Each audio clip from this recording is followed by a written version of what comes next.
پنجاب سے سندھ اور بلوچستان کی جانب زرعی مشینری کی روانگی ملک بھر میں گندم کی فصل کی کٹائی کا وقت قریب آتے ہی پنجاب کے وسطی اضلاع سے کٹائی کرنے والی مشینری کمپائن اور چاپر مشین کی بڑے پیمانے پر نقل مکانی شروع ہو گئی ہے۔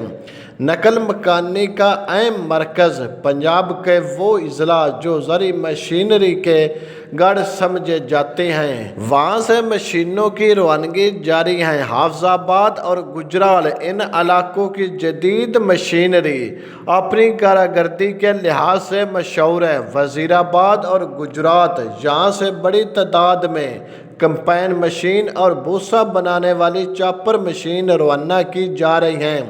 سندھ اور بلوچستان اولین منزل ہے۔ چونکہ سندھ اور بلوچستان کے علاقوں میں موسم گرما کی جلد آمد کی وجہ سے گندم کی فصل پنجاب کی نسبت پہلے پک کر تیار ہو جاتی ہے، اس لیے مالکان اپنی مشینیں ان علاقوں کا رخ کر رہے ہیں۔ سندھ کا علاقہ لاڑکانہ، سکھر اور حیدرآباد کے اضلاع میں کٹائی کا سیزن شروع ہو گیا ہے۔ بلوچستان کا علاقہ نصیر آباد اور حیدرآباد کے علاقوں میں بھی مشین کی طلب میں اضافہ دیکھا جا رہا ہے۔ مقامی زمینداروں اور مشین مالکان کا کہنا ہے کہ یہ سیزن ان کے لیے آمدنی کا اہم ذریعہ ہے۔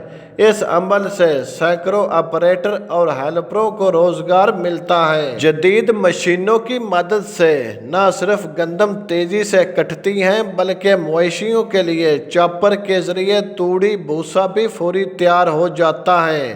مشین مالکان نے حکومت سے مطالبہ کیا ہے کہ بین الصوبائی سرحدوں پر مشینوں کی نقل و حمل میں آسانی پیدا کی جائے اور ڈیزل کی قیمتوں میں استحکام لایا جائے تاکہ کٹائی کے اخراجات کسانوں کی پہنچ میں رہیں۔